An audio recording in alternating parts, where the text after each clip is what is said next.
8:19 de la mañana, estamos de retorno en Altavoz, en Vital. También estamos a través de las plataformas digitales de Tribu Televisión. Nos acompaña Evelyn Orcón, ella es subsecretaria general nacional del Partido Aprista Peruano. Muy buenos días, Evelyn, bienvenida a Altavoz en Vital. Gracias, Rumi. Buenos días a todos los oyentes. Un tema importantísimo, además del de la seguridad, como sabes perfectamente, es la salud de los peruanos.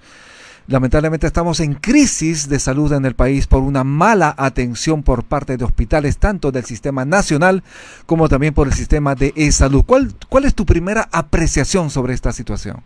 Que la agenda pública no es una de las prioridades del actual gobierno. Este gabinete se la pasa de fiesta en fiesta y no deja de lado los problemas que realmente importan al ciudadano. ¿No le importa la salud de los peruanos? Hay necesidades que aún no han sido satisfechas. Por ejemplo, el tema del desempleo, el tema de la precariedad en la salud, y vemos cómo largas colas son permanentes, una vista permanente en los hospitales, en los propios centros médicos, donde lograr una cita prácticamente es una bendición, una suerte. Es una odisea pedir una cita. Es como sacarse la suerte en un sorteo o en la tinca, ¿no? Y hay lamentablemente personas que incluso con citas programadas no llegan a estas citas porque terminan muriendo. ¿Por qué esta desatención del gobierno, de las autoridades para justamente poner su mirada efectiva, digamos, en solucionar estos álgidos problemas en el sistema de salud? Cuando uno asume un cargo como presidente de la República, lo que buscas es, para hacer eficiente tu labor de cara a los ciudadanos, es contratar a los mejores. Lamentablemente esa no es una de las características que representa a este gobierno. Ahora se otorgan ministerios a favor de ¿qué? De prebendas, de alianzas, de comprar el silencio de la oposición, y prácticamente le regalas a los ministerios y caen en manos de ¿quién?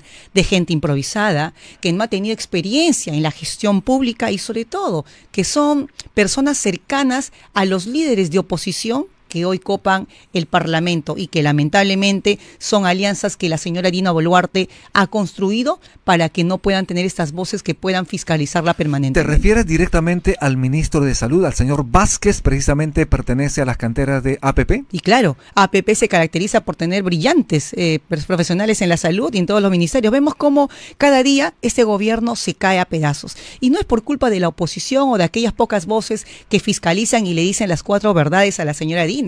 Es por la propia ineficacia de ella misma, de que solamente le gusta rodearse de ¿qué? De personas que la adulen, que le lleven los mejores regalos, joyas, que puedan aumentar su parte de vanidad. Exacto. Pero lamentablemente su indiferencia hacia la madre, hacia el hijo, hacia el vendedor, hacia el comerciante, hacia el trabajador de a pie, es nula. Totalmente su interés es cero. Hay indignación en la gente, hay indignación obviamente en las audiencias, porque cuando tú pides la atención de Padomi, de salud, por ejemplo, no te atienden como debería ser, no llegan las ambulancias a tiempo y lamentablemente las personas fallecen lamentablemente en sus hogares. Es el caso, por ejemplo, de un compañero de trabajo, precisamente aquí lo hemos comentado, 45 minutos de espera de una ambulancia, y al final le dijeron que lamentablemente no iba a llegar la ambulancia y su mamá, su abuelita en este caso, falleció. Esto se está replicando obviamente en diferentes familias en el país, pero ¿qué hacer? ¿Cómo actuar para revertir esta tan difícil situación? Expreso mis condolencias a Aarón Salomón por la pérdida de su abuela, y él representa a uno de los miles de casos que pasan en el Perú. Y si esas situaciones pasan en Lima, ¿te imaginas, Rumi, cómo será en provincias? Exacto. En los lugares más alejados del país, donde ni siquiera hay luz ni agua. Pero, ¿qué hacemos ante este problema? Sería bueno que la presidenta reflexione. No sé si el término reflexionar es el adecuado para ella, porque es una mujer que parece que no entiende que está en un cargo histórico donde podría hacer la gran diferencia, pero sin embargo, lo único que logra es el repudio, la contrariedad de los peruanos, y no convoca profesionales adecuados. Yo no miraría mucho el color del partido, lo que miraría es la capacidad de gestión, y estoy convencida que a lo largo de la historia de estos últimos 15 años hay profesionales en la salud correctos, capaces, y que pueden mirar la política de la salud sin ninguna distinción de grupos, de intereses de grupos parlamentarios, pero que puedan observar un beneficio general a los ciudadanos. Y eso es lo que importa, medidas eficaces, rápidas. Ya la pandemia nos dejó una experiencia lamentable y uno aprende de los errores, pero lamentablemente la señora Dina no los aprende. Es el caso también, como estuvimos comentando al momento de la pausa, con la ex congresista, ex ministra Gloria Montenegro, ¿no? En este caso, por ejemplo, ella no recibió la atención en el momento oportuno, lamentablemente falleció.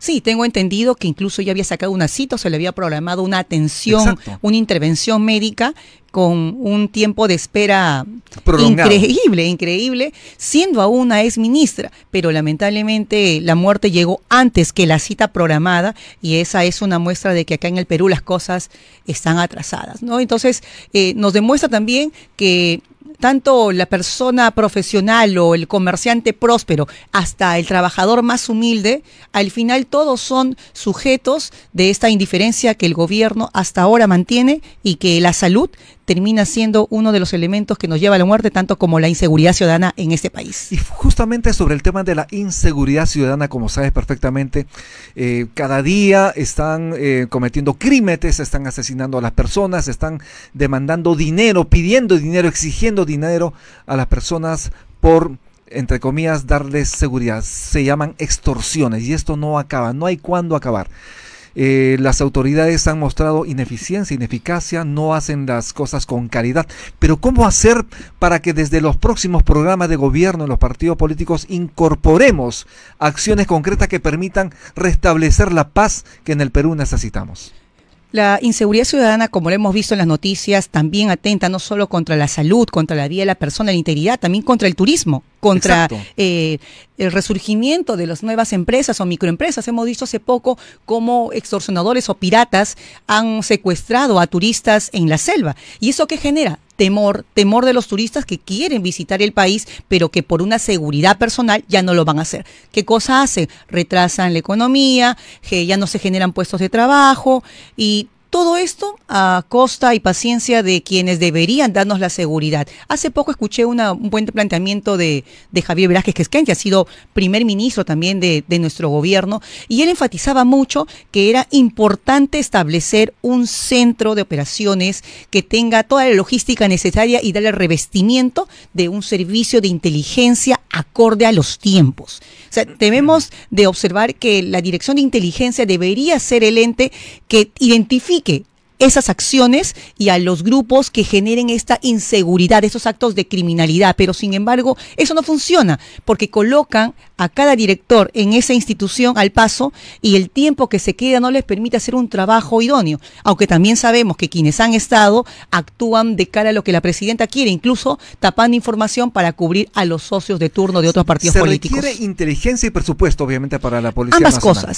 Ambas cosas. Y en estos momentos donde vemos que se reduce el impuesto general a las ventas, exacto, o mejor dicho, se redistribuye el porcentaje a los gobiernos municipales, nos preguntamos, el dinero que tú y yo pagamos, Rumi, cada vez que compramos o ejercemos alguna actividad comercial, ese dinero va al gobierno, y el dinero del gobierno necesita ser distribuido ¿para qué? Para presupuestos eficaces. ¿Qué es lo que necesita el país?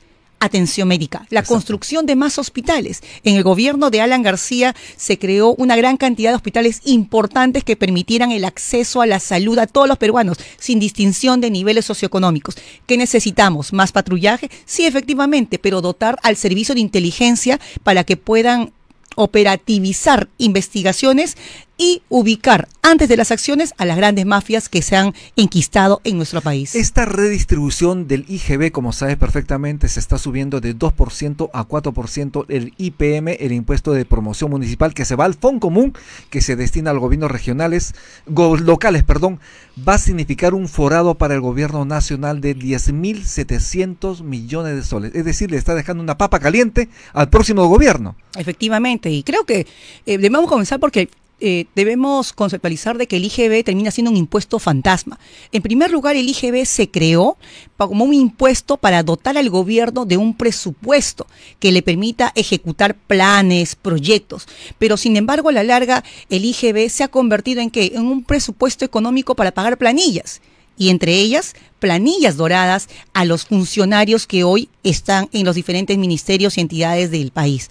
Creo de que podría rebajarse el IGB siempre y cuando se aumente la base tributaria. No podemos hacer una disminución del IGB o otorgarle mayor porcentaje a los gobiernos municipales cuando no ha demostrado una eficacia, no han demostrado una eficiencia en el gasto público. Exacto. ¿Para qué aumentarles una asignación en la partida presupuestal si a fin de año somos testigos que incluso devuelven el dinero porque hay una eficacia en la ejecución de gasto público? Y eso es por una mala eficiencia de los gobiernos municipales. Sobre esto vamos a hablar luego de la pausa. Evelyn Orcón, subsecretaria general nacional del Partido Aprista Peruano. También estamos en las redes sociales de Tribu Televisión. Ya regresamos.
Deberíamos ir a ver.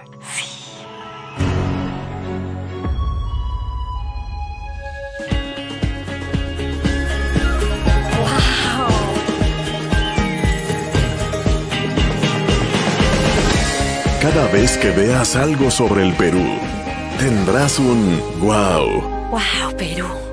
¡Wow, Perú! Reserva tu viaje para experimentar Perú Wow.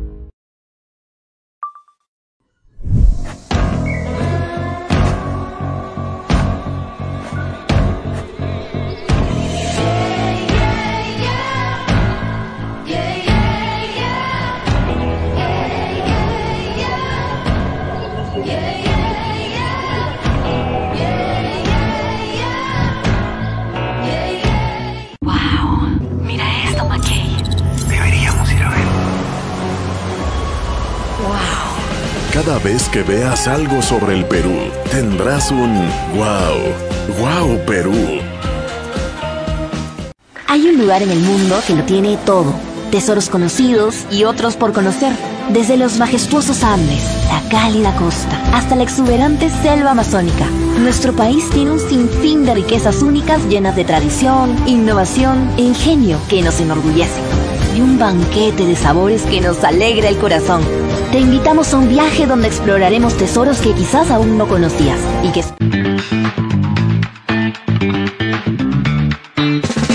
8:32 de la mañana, estamos de retorno en Altavoz en Vital, también estamos en las plataformas digitales de Tribu Televisión y estamos conversando con Evelyn Orcón, subsecretaria general nacional del Partido Aprista Peruano. Hace un momento estuvimos hablando sobre la eficiencia, la eficacia de los gobiernos regionales y municipales también, es importante señalar, pero hay 4 condiciones fundamentales para que las cosas funcionen bien. La primera, ética. Los gobernadores regionales, obviamente los alcaldes tienen que tener las uñas cortadas, se les tiene que cortar las uñas. Lo siguiente, eficiencia. Tienen que utilizar adecuadamente los recursos, porque son los recursos del país, los recursos económicos de todos los peruanos. Eficacia, la tercera condición necesaria. Es decir, tienen que cumplir las metas, tienen que cumplir lo que ofrecen, tienen que cumplir además con los objetivos de los proyectos. Y la cuarta, y muy importante, hacer las cosas con calidad. Sin estos 4 principios la situación no camina, las cosas no caminan en el país. ¿Cree usted que los gobernadores regionales? ¿Cree usted que las autoridades municipales van por ese camino de estas 4 condiciones importantes? Lo que tú comentas es importante señalar y precisar. Primero, la moral, la eficiencia, la eficacia y la calidad. Exacto. 4 elementos necesarios para hacer exitoso las políticas municipales. Sin embargo, en estos últimos años hemos visto cómo se ha politizado y se ha quebrantado la línea moral de quienes son las autoridades a lo largo de la jurisdicción del país. ¿Y eso qué pasa? Porque lamentablemente hay intereses personalísimos que se anteponen al interés colectivo de todo un pueblo, de nuestros votantes. Y también contribuyen a ello los partidos políticos que se forman para coyunturas electorales. Hace un momento te comentaba que el IGB termina siendo para mí un fantasma porque fue creado para generar un presupuesto económico que le permita al Estado poder ejecutar los proyectos y planes que se desarrollan con visión a buscar el beneficio de todos los ciudadanos. Sin embargo, hoy, tanto como en el gobierno central y como en el gobierno municipal, ese presupuesto, ese impuesto, se convierte, ¿para qué? Se convierte en pago de las planillas que están sobrecargadas, porque somos testigos de cómo se extiende o se engorda las planillas de trabajadores, que al final de cuentas terminas metiendo al vecino, a tu amigo, al que te hizo el favorcito, o al familiar de otro colega en otro gobierno municipal, y eso termina por quebrantar el espíritu del trabajo municipal. ¿Y cómo rompemos eso? Ahí está la pregunta. Lamentablemente no tenemos actores políticos dentro de las agrupaciones políticas que tengan una seriedad hacia mirar, cambiar la política, es decir, darle el componente de moral y sobre todo de eficiencia en esos tiempos donde lamentablemente cada profesional de turno que vemos pasa esta norma que redistribuye el IGB, como sabemos perfectamente, se aminora el IGB, pero se incrementa el impuesto de promoción municipal, el IPM, de 2 a 4%. Se da en un marco cuando partidos políticos están liderando la presencia de alcaldes en las diferentes regiones del país. Y precisamente estamos hablando de Renovación Popular, estamos hablando también de APP. Por ejemplo, ¿cree usted que de alguna manera está redireccionándose este dinero como una forma de apoyarlos para ese clientelaje político de cara a las elecciones de 2026? Hace un momento hablábamos del déficit, de la precariedad en el sistema de salud. Necesitamos la construcción de hospitales. Exacto. Y la pregunta es, ¿está en este momento la señora Dina Boluarte o el gobierno en la capacidad de prescindir de presupuesto y dotarlo a los gobiernos municipales? Entonces nos preguntamos qué está pasando en este momento. Si bien hay una variación en el tema del impuesto general a las ventas, creo que los alcaldes deberían rendirse por la efectividad de su trabajo. ¿Cómo poder asignarle mayor presupuesto a quien a fin de año devuelve dinero por obras no ejecutadas? ¿Cómo es eso posible? Aquí no estamos para regalar el dinero que hace falta para poder resolver los problemas inmediatos de los ciudadanos y de todos los peruanos, sino estamos para generar impuestos. ¿Cómo? Ampliando la base tributaria, porque esa es la única forma de lograr ciudadanos que sientan que sus impuestos están realmente siendo utilizados para un beneficio que les va a llegar. Pero como hablamos hace un momento, los familiares de las personas que mueren a la espera de una cita, ¿cómo sienten que su dinero está bien invertido? No lo siente. Como el delincuente de la calle cuando extorsiona, cuando roba a un transeúnte, siente que puede hacerlo con total impunidad, porque los de arriba, la cárcel parece ser lejana. Y aquí lamentablemente hay una suerte de alianza para robar, sin alusiones a otro partido político, que aprovechan el momento electoral y el clientelismo político electoral para ayudar a sus aliados a nivel nacional, dotarle de presupuesto y comenzar la campaña. Te comentaba hace un momento que en mis viajes a lo largo del país, que no son de hace 4 o 5 años, sino yo vengo viajando más de 20, 25 años, hablamos con nuestros dirigentes regionales y me manifestaban hace poco el secretario general en Cusco, Lucho Wilson, que ya desde hace más de un año hay partidos políticos que van a los lugares más alejados del Cusco y les ofrecen darle un presupuesto para la campaña. ¿A cambio de qué sería? De que cuando ganen las alcaldías le devuelvan a través de ¿qué? De proyectos, de ejecuciones de obra. Y de esa forma recuperan lo invertido y ganan un poco más. Esa es la forma como hoy los partidos políticos trabajan. Trabajan bajo una estructura económica para poder hacer sus negocios a costa de los más necesitados. El ministro de Economía y Finanzas, el señor Pérez Reyes, ha señalado ya que le van a dar luz verde a este proyecto del que estamos hablando, que tiene que ver con esta reconfiguración del IGB.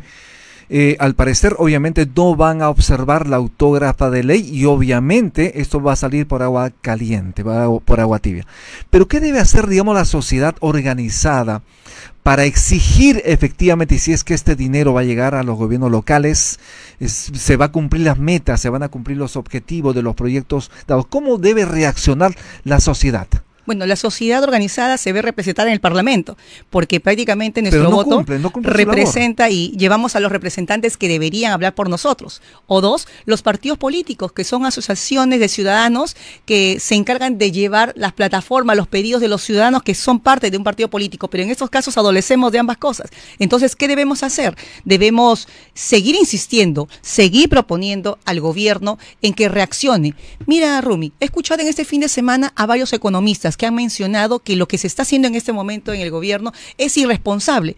Incluso uno de ellos, el ministro Castilla, refería que los ministros de la gestión pasada, del expresidente, eran mucho más responsables con las medidas que se están tomando a comparación de las de ahora. ¿Qué opina usted? ¿Es cierto o no? ¿Qué se está generando a lo largo de todas esas medidas?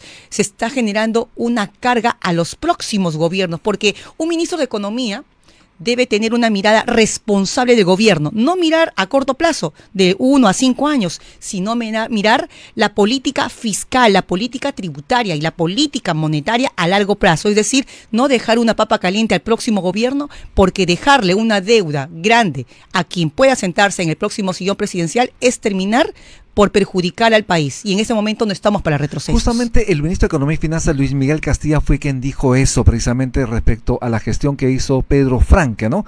Como sabemos, el primer ministro de Economía y Finanzas del gobierno de Pedro Castillo. Pudo de alguna manera revertir la situación complicada luego de la pandemia, tuvo un crecimiento importantísimo. Sin embargo, la economía peruana tuvo un fiasco tremendo durante el año 2023, el primer año de la presidenta Dina Boluarte, con 4 trimestres consecutivos con cifras negativas, es decir, un país completamente en recesión. Luego el 2024, poquito a poquito hemos estado saliendo. Sin embargo, este año al parecer la situación se complica más debido a las situaciones externas que también dificultan la gestión económica en el país. Pero ¿cómo los partidos políticos deberían intervenir en una situación así, proponiendo, digamos, propuestas, nuevamente valga la redundancia, que puedan permitir salir de esta situación de inestabilidad económica? Quiero comenzar con la parte que acabas de comentar de que la economía tal vez ha tenido algunos efectos negativos debido a los factores externos. Exacto. Que han sucedido al país. Pero quiero recordar un ejemplo, Rumi. En el gobierno del presidente García, tal vez muchos se olviden y la historia lamentablemente no se escribe al son del gobernante de turno, que nosotros pasamos durante el gobierno de García la crisis financiera internacional. Y quiero recordarte que años después nos llamaron el milagro peruano. ¿Por qué? Porque mientras las potencias mundiales caían, tenían porcentajes negativos, fue el Perú un modelo de país que pudo enfrentar esta crisis internacional económica, generando una economía mucho más, moviendo la rueda económica y con una visión de estadista que la tenía García, teniendo a su lado a profesionales adecuados. Y además hubo un descenso importantísimo de los niveles de pobreza, que ahora no se ven. Y una política de austeridad, porque mientras se dan fiestas de gran banquete en Palacio, siempre la política de austeridad fue uno de los elementos que el presidente García impulsó. Y volviendo a ese punto, los partidos políticos, ¿qué deberían hacer? Trabajar, hacer plataformas y propuestas ante el gobierno, pero lamentablemente nos vuelven a decepcionar, porque ayer hemos visto cómo los partidos políticos desfilan por Palacio de Gobierno. Exacto. Para ver qué les ofrecen, para pedir y llevar su larga lista de pedidos a ver qué cosa logro, si me gano alguito con tal de darte mi voto de confianza. Si bien algunos decían de que eso no es una carta blanca a la presidenta Dina Boluarte, sino es por el voto de confianza al presidente del gabinete, pero es lo mismo, porque al final el Parlamento dejó su labor de fiscalización y de oposición. Entonces, si no tenemos representantes o voces adecuadas que puedan decirle a la ministra, oiga, a la presidenta, oiga, señora presidenta, basta ya, bájese de su cuento, usted no es Dina Alicia en el País de las Maravillas. Exacto. O se está creyendo el cuento en la que le pregunta al espejito que le dice, tú no eres la más bonita. Y en esa desesperación se hace más y más cirugías. ¿A costa de qué? De que cada minuto, por cada cirugía, cada hijo de una madre termina muriendo en brazos de la delincuencia. De otro lado, Evelyn Orcón, ya pasando al tema del APRA, queremos precisar lo siguiente. Hay una decisión del Jurado Nacional Electoral que devuelve la función al nuevo personero del APRA, del Partido Aprista Peruano, también la incorporación de 3 personas que habían sido de alguna manera desestimadas en la Comisión Política. ¿Cómo ha quedado esto dentro del Partido Aprista Peruano? Bueno, estamos esperando la notificación. Tengo entendido que habría algo de cierto en lo que comentas, y nosotros estamos para acatar las disposiciones del jurado y también para resolverlos en el tema interno.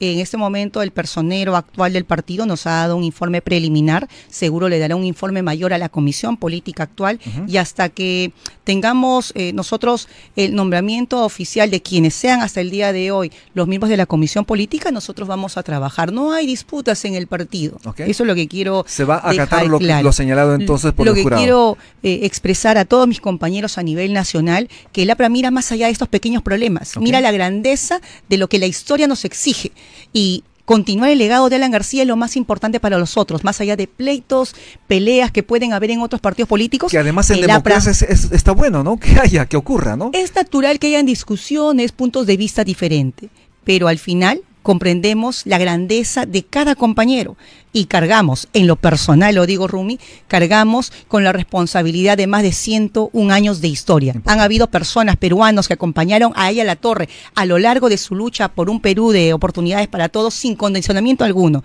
¿Crees que nosotros somos como los partidos políticos que estamos peleándonos por unos millones de soles o por unos centavos? No, aquí la grandeza del compromiso de trabajar por el Perú es mucho más grande que otros partidos que hoy en este momento hay. Perfecto, muchísimas gracias. Gracias, Evelyn Orcón, por estar en Altavoz en Vital. Gracias a ti, Rumi.